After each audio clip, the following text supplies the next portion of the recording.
బీజేపీని ఆపగలిగేది ప్రాంతీయ పార్టీలే BRS working president KTR Congress పార్టీపై పశ్చిమ బెంగాల్ ముఖ్యమంత్రి టీఎంసీ అధినేత్రి మమతా బెనర్జీ చేసిన వ్యాఖ్యలతో ఏకీభవిస్తున్నారని బీఆర్ఎస్ వర్కింగ్ ప్రెసిడెంట్ కేటీఆర్ తెలిపారు.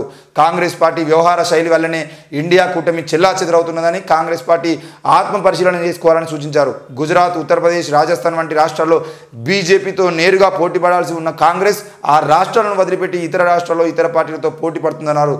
దీంతో బీజేపీకి లాభం చేకూరుతుందన్నారు.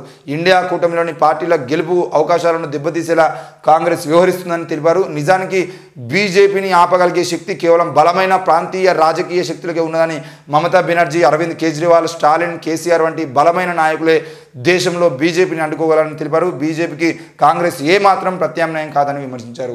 మొత్తానికైతే ఈ ఒక్క విషయంలో కేటీఆర్ మాట్లాడుతున్న 100% నిజం. ఎందుకు అనంటే ఇక్కడ తెలంగాణ రాష్ట్రంలో చూసుకున్నట్లయితే తెలంగాణలో బీజేపీని బుందబెట్టాలనుకుంటే కాంగ్రెస్తో కాదు, దేశవ్యాప్తంగా ఇప్పుడు ప్రధానమంత్రి విషయంలో రాహుల్ గాంధీ ప్రధాని కావడం కోసం మీరు ప్రయత్నం చేసేదంటే అన్ని ప్రాంతీయ పార్టీలను కలుపుకుపోయి అన్ని ప్రాంతీయ పార్టీలకు సముచిత స్థానాలు కల్పిస్తూ అవసరమైతే ఎంపీ స్థానాల్లో ఎక్కువ శాతం ఇప్పుడు తెలంగాణలో కాంగ్రెస్ పార్టీ ఒకవేళ బీఆర్ఎస్తో పొత్తు పెట్టుకుంటే బీఆర్ఎస్ పార్టీకి కాంగ్రెస్ పార్టీకి సంబంధించిన పొత్తుల విషయంలో సీట్ల విషయం లేదనుంటే బీఆర్ఎస్ పార్టీకి మెజారిటీకి సీట్లు ఇవ్వాలి. ఎందుకు అనంటే స్థానికంగా ఉన్నటువంటి పార్టీలో ఈరోజు తెలంగాణలో కేసీఆర్ తప్ప బీజేపీని విమర్శించే వాళ్ళు, బీజేపీకి వ్యతిరేకంగా మాట్లాడే వాళ్ళు గెలవచ్చండి.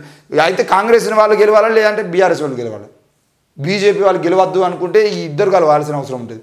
అట్లా ఇప్పుడు ఆంధ్రాకి పోతే చంద్రబాబు లేదంటే వైఎస్ రాజశేఖరరావు వీళ్ళిద్దరు ఈ రెండు పార్టీలు తప్ప బీజేపీయో ఇంకో పార్టీ అక్కడ వచ్చేటువంటి అవకాశాలు లేవు. కాబట్టి ఏం చేస్తుంది బీజేపీ పొత్తు పెట్టుకుంటా ఉంది.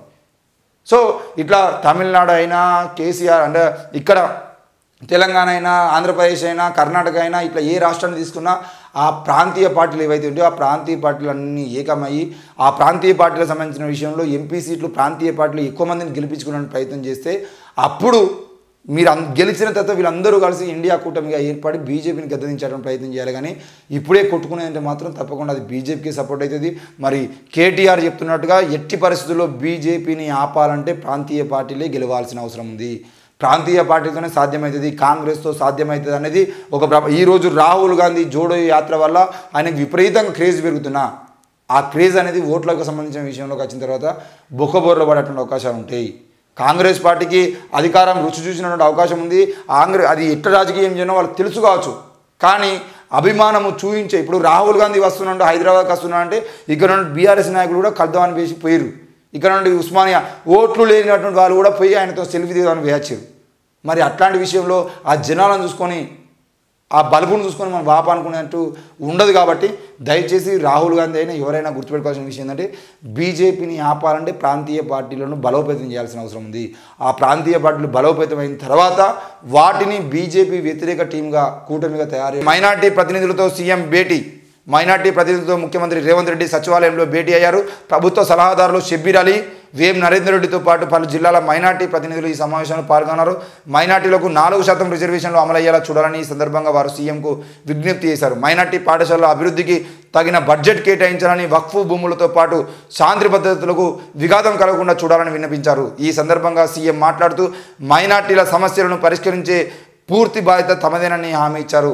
మైనార్టీలకు సమస్యలు పోవాలంటే 4% రిజర్వేషన్తో పాటు మైనార్టీ గురుకులాలకు సంబంధించిన విషయంలో మైనార్టీ వెల్ఫేర్కి సంబంధించిన విషయంలో మీరు ప్రత్యేక ఫోకస్ పెట్టాల్సిన అవసరం ఉంది. దానితో పాటు దేశంలో తీసుకొచ్చేటువంటి సిఏఏ అనే చట్టం ఏదైతే ఉందో దానికి వ్యతిరేకంగా మీరు అసెంబ్లీ తీర్మానం చేసి పంపించాల్సిన అవసరం కూడా ఉంది.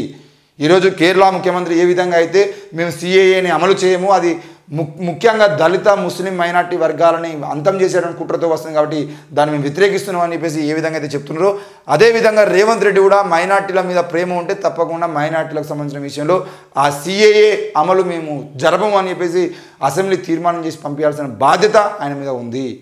అప్పుడే నువ్వు నిజంగా మైనార్టీల పక్షపాతి అనే విషయం బయటపడుతుంది.